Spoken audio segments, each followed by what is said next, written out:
What is up, guys? I am back with another video. I will be recapping week one and then making some predictions for week two in this video. So I hope you guys will enjoy. Starting right off, getting into week one.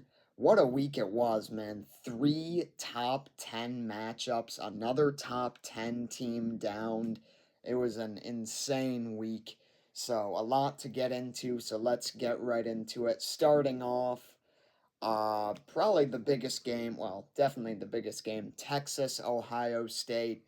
A lot more of a defensive game just on both sides than I definitely imagined and than I think a lot of people imagined. It was 7-0 entering the third or fourth quarter, excuse me. And then both teams scored a touchdown. I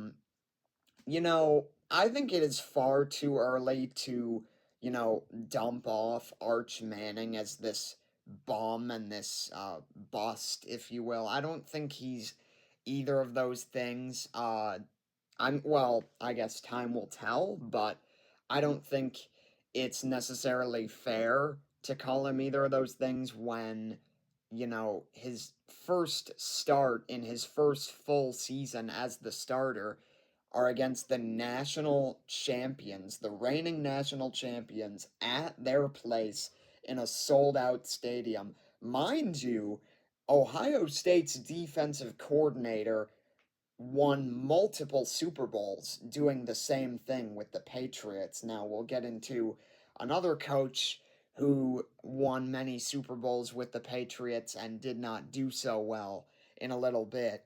But Matt Patricia, whatever his game plan was, it worked to perfection. Arch Manning was flustered a lot of times, made a lot of, rather inaccurate throws, made some good balls too, but unfortunately for Texas, it just wasn't enough. Julian saying, I mean, you know what? I think for the circumstances that he was thrown into and for everything going on with the quarterback competition and all the controversy going around that, and even Colin Simmons reposting that on his Instagram story, and then he got bottled up in the game, so that's not a good look for him. But anyways, Julian saying, the offense wasn't extremely productive, but he made the big plays when they needed big plays to be made, specifically that dagger touchdown to Carnell Tate. Uh, I think it was like a 40-yard pass or something. Beautiful ball right into Tate's hands. 14-0 Ohio State. They win 14-7. So Ohio State is the new number one. Texas goes down to 7, which I don't agree with. I think they're behind, obviously, Ohio State, Penn State, LSU, sure. Georgia, sure. Um, Oregon, I think, is ahead of them. I don't know if I like that. Miami is ahead of them. As you can tell, I'm a Miami fan. I don't know if I like that. I mean, like, for example, Oregon beat Montana State this week. And did they go up one? I don't even know. I think they did go up one, but, um, either up one or down one. But I think they're ahead of Texas, which I don't agree with, but. The truth will be revealed, as I feel like I always say, but I think that preseason top 25 polls and even top 25 polls, like in the first 3 or 4 weeks of the season, are so stupid because there are always, like, at least a couple top 10, 15 teams that don't end up even close to the rankings. I mean, Florida State is one great example, sure, but there have been many. I mean, I remember Washington, this is kind of a random example. Washington a couple years ago was ranked number 20 and they lose to FCS team Montana in week 1. Their offense got totally bottled up by that Grizzly defense. I didn't watch the game. It was on like Pac-12 network or one of those inaccessible networks that they have. But anyways, that's besides the point. But preseason AP polls are a bit unnecessary in my opinion. It just causes all these hopeless narratives, and maybe a couple of them pan out. Like I don't know if you guys have seen this stat, but the number 2 team in the preseason poll has won the national championship the last 2 or 3 years. It was Michigan. They were number 2 in the preseason poll. Ohio State was number 2 in the preseason poll. And now it's Penn State. I don't. Okay. Penn State, great team, talented team. Um, we'll see where this season takes them, man. I mean, they got a bunch of janitors on their schedule these first couple of weeks. They have Nevada week 1, and then you think they're gonna, oh, well, that's a nice warm-up game. Maybe they'll get someone week 2. No, they get FIU. Oh, no, maybe week 3 then. Villanova. Okay. So, their first test is actually the whiteout game, which is going to be very interesting because that is a pivotal game in the Big Ten, and it's against Oregon, so I'm very excited to see that. Hopefully, I'm not doing anything the night of the 27th. I know that not only is Penn State Oregon that night, but so is Alabama Georgia down between the hedges at Sanford Stadium, which the same thing happened last year. The Penn State whiteout game and it was against Illinois, I think, and the Alabama Georgia game, which originally was a snoozer and Alabama was just dominating, but then it turned into one of the games of the year. So, yeah, we'll get into Alabama. I guess that's a nice transition now that we're here. Alabama. Okay. So, I think Alabama, like, do people actually think they're gonna go 6-6 or 7-5? I did not do that on purpose. That is what I'm saying. I I'm not making that joke here. But anyways, um I don't like they're not gonna go 7-5 and go to the Birmingham Bowl. Like I don't Alabama fans lose one game to for all that we know, a pretty solid Florida State team. And it's like the uh volcano eruption. Like what's Vesuvius? I don't know. I don't know. But I shouldn't have gone there if I didn't know what I was talking about. But um I mean the fact of the matter is they were spoiled by Nick Saban. I've seen so many reels on Instagram about how they want to go back to the good old days when Alabama was beating Kentucky 56-3 and Nick Saban was throwing a fit on the sideline because they couldn't get into the right defensive formation. I don't know how many reels I've seen of that, but it's a pretty high number. Um, I mean, they were spoiled. That is the fact of the matter. I think they're gonna be okay. I think, Ty Simpson, he's been in this program for what, 3 years? I think he backed up Jalen Milrow the past two, and I think maybe even Bryce Young before him. I don't know. Or I guess he wasn't the backup to Bryce Young. That would have been Milrow, but you get what I'm saying. So I think they're gonna figure it out.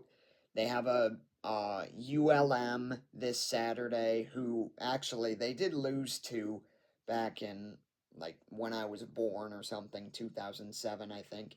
So like that would ever happen. I don't think it would, but you know what? Week 2 was when NIU beat Notre Dame, so you never know. But um they have ULM and then Wisconsin. Wisconsin again, I don't think is going to be that great. They struggled with Miami, Ohio, who, I think is going to be one of the better MAC teams this year, but it is a MAC team. And the fact that they go down to Bryant Denny next Saturday and face Alabama is a bit concerning for that team. And Billy Edwards Jr. going down with an injury and whatever else happening in that QB room. So I think Alabama's gonna figure it out like they always do. I don't think it's the end of the world. Um, they will have a tough time getting back up after Georgia, which, like I said, is at the end of this month. That's a tough draw. So I think that's only their fourth game, so if they lose that, they're gonna start 2-2 to the season, and then likely have to win out the rest of the way to get to the CFP. So we'll see. I'm sure 3 lost teams are gonna get into the CFP at some point or another. I don't know if it's this year or not, but on the other hand, I don't want to just completely disregard Florida State. As a Miami fan, that was impressive. The turnaround in that program, you can tell, is just night and day from one year to the next. It is absurd. I mean, if they play like that, they're going to be a dangerous team, and there are going to be some good games later on in the year between them and, Florida, Miami, teams of that sort. Clemson, SMU, I don't know who else is on their schedule, but what a performance. Tommy Castellanos, he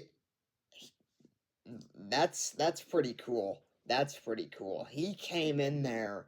He said that they are not the same without Nick Saban, and then he did that. That's a pretty cool thing. Alabama last year, against Oklahoma, a game that probably kept them out of the CFP. Where were their defensive struggles? The QB run. They could not stop the QB run with Jackson Arnold. This year, again, Tommy Castellanos, very dangerous runner, and he showed that against Bama on Saturday. So big program changing win for that team. And, as much as I hate to say it, I did feel a little bad for them last year. So it's good to see them back up on their feet this year. Hopefully I didn't jinx that, but, well, hopefully or hopefully not, depending on who you are and who you're a fan of. Moving on, let's see. LSU Clemson. Again, another game. Defense is getting out on top early. A lot of these bigger games, Texas, Ohio State, LSU, Clemson, I would say the Miami Notre Dame game for most parts of it. The defenses are getting out on top early. Maybe that'll change throughout the course of the year, but time will tell, I suppose. But Clemson's offense just could not get going. LSU, couldn't really either, especially in the first half. They actually turned it up a bit in the second half, and Clemson, I think, slowed down, and that was obviously the change in the game that led to the LSU victory. But the biggest takeaway, LSU wins a week 1 game. That's a pretty cool thing. They haven't done that since 2019, which was their national championship season. So we'll see if that, means anything. But they have, I think, Louisiana Tech this week and then Florida the week after, which that could be a college game day game for sure. So that should be a good game. It'll be a frightening environment for the Gators, that's for sure. So we'll see how that one goes, but it should be a good game. Both of those teams should be coming into the real Death Valley, if you will, with undefeated records, assuming Florida can escape the wrath of Byram Brown and South Florida this Saturday. Shout out Byram Brown. I'm not going to go into that game in detail, but he absolutely ran through a couple of guys. He's a fun guy to watch. If you haven't watched USF, they're gonna have some big games. They've got Florida and Miami in the next 2 weeks. So I think next 2 weeks. So um gonna be big games there for the Bulls. So it'll be fun to watch them for sure, but it's gonna be tough sledding for them these next couple of weeks. Speaking of the Canes, we we won. We beat Notre Dame 27-24. I think let me see what I want to say. I think CJ Carr is going to be a great player. That was literally his first career start, and he made some very, very nice plays. So I think they're completely fine with him at the QB position. I didn't understand. I mean, it was the talking point of every depressed Notre Dame fan after the game, but I wasn't sure why they didn't involve Jeremiah Love more. It almost seemed like Jadarian Price was the more prominent running back, which was very strange because he was literally one of, if not the best player on the team last year on a team that was the national championship runner up. So I wasn't sure about that. They do have a bye week this week, and then their home opener is against Texas A&M, which that is a big one. So um, yeah, they've got an extra week here to figure things out, and then it's taking on the fighting Texas Aggies in South Bend for the home opener. I think it's a night game, so that'll be an interesting one to watch there. As for Miami, I think Carson Beck, played pretty solid overall. There were some uh, inaccuracies that progressed throughout the course of the game. The touchdown pass to C.J. Daniels, that's a classic Carson Beck, screw it, somebody's down there somewhere, and it was the Liberty and LSU transfer C.J. Daniels who made one of the best catches I think we're going to see this season. My voice is still gone from screaming at the TV so much after that, but man, it was a fun night. Um, yeah, I think Carson Beck, certainly he's gonna be better than any other option we had. I mean, by the time we got him, it was what, April, and Fernando Mendoza, the Miami kid, was off the board. John Mateer was off the board, going to Oklahoma. All these other transfer QBs off the board.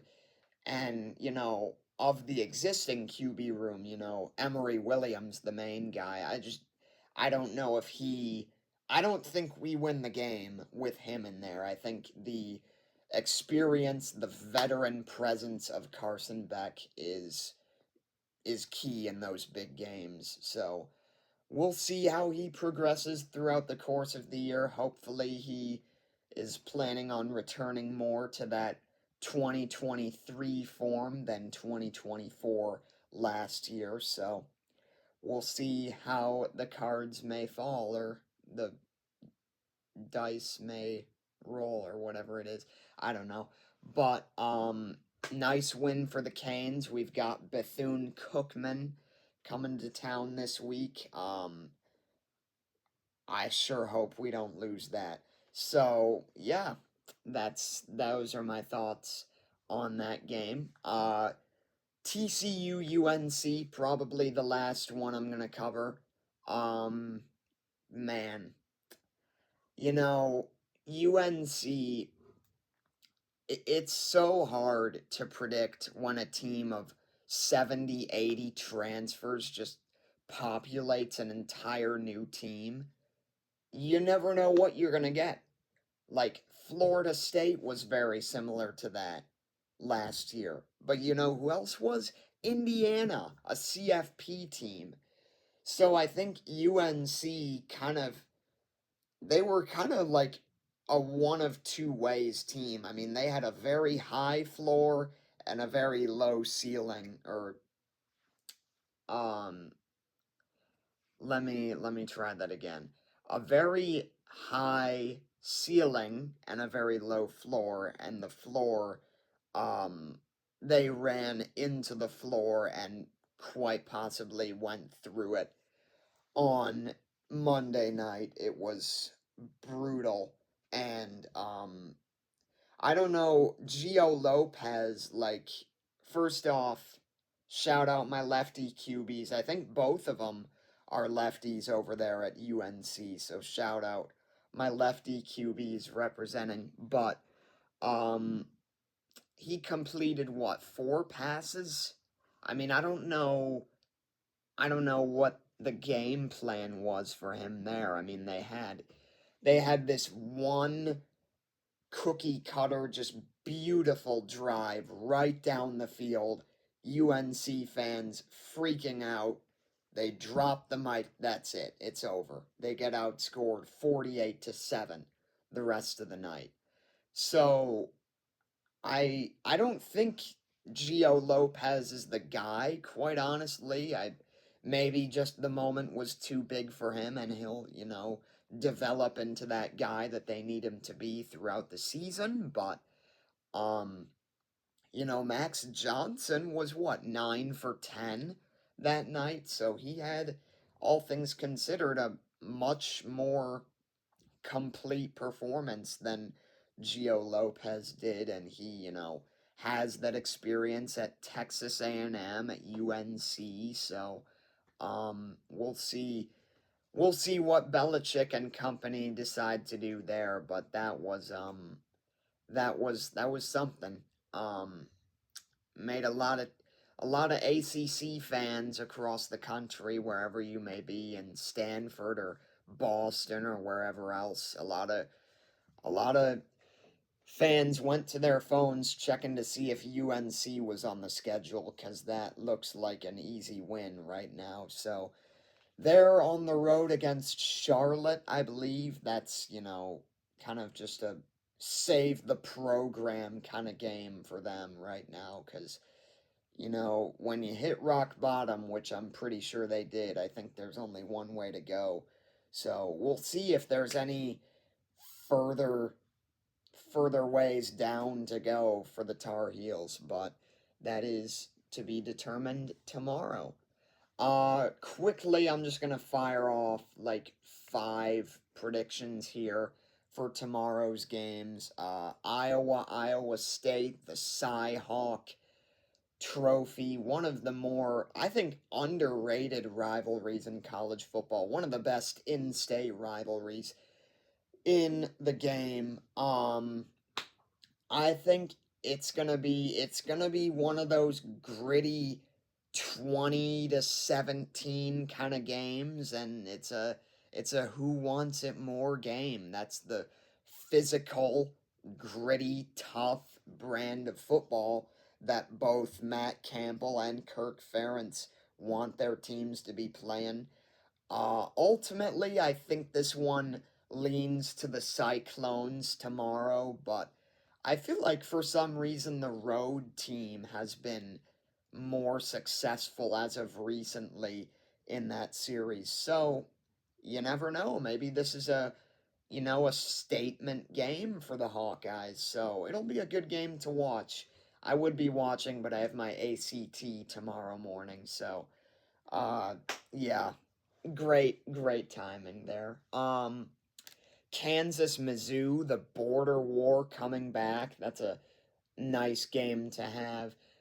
I think Mizzou is the slight favorite in this one. I think the line is pretty close. I think it leans Mizzou maybe a bit because of the home field advantage, but it'll be very interesting to see. Mizzou had this kind of two QB system planned. Bo Pribula, the Penn State transfer, comes in there, has a nice first half, obviously against a weak Central Arkansas team, and then you got the program guy Sam Horn, who's been in there for years, and he gets injured on one of the first plays of his second half. So now, Bo Pribula, he's the guy. He's the guy for the Tigers. It'll be interesting to see how that change affects the game plan. I'm leaning the Kansas Jayhawks on this one. They've got 2 games under their belts. They're on the road for the first time this season. They're motivated. They're trying to show, Kansas football is here. Last year, high expectations after a successful season the year before, and they incredibly disappoint until the last couple weeks of the season when they were just a wrecking ball for top 25 teams. But, they've got a lot of dynamic offensive weapons starting at the QB position. Jalen Daniels has looked pretty solid so far this year. So I've got the Jayhawks in a close one there. I think it could be a little on the higher scoring end, definitely more so than Iowa State for sure. Let's see. Oklahoma, Michigan, the big one tomorrow night. Bryce Underwood is getting thrown into the palace on the plains, I believe they call it down in Norman.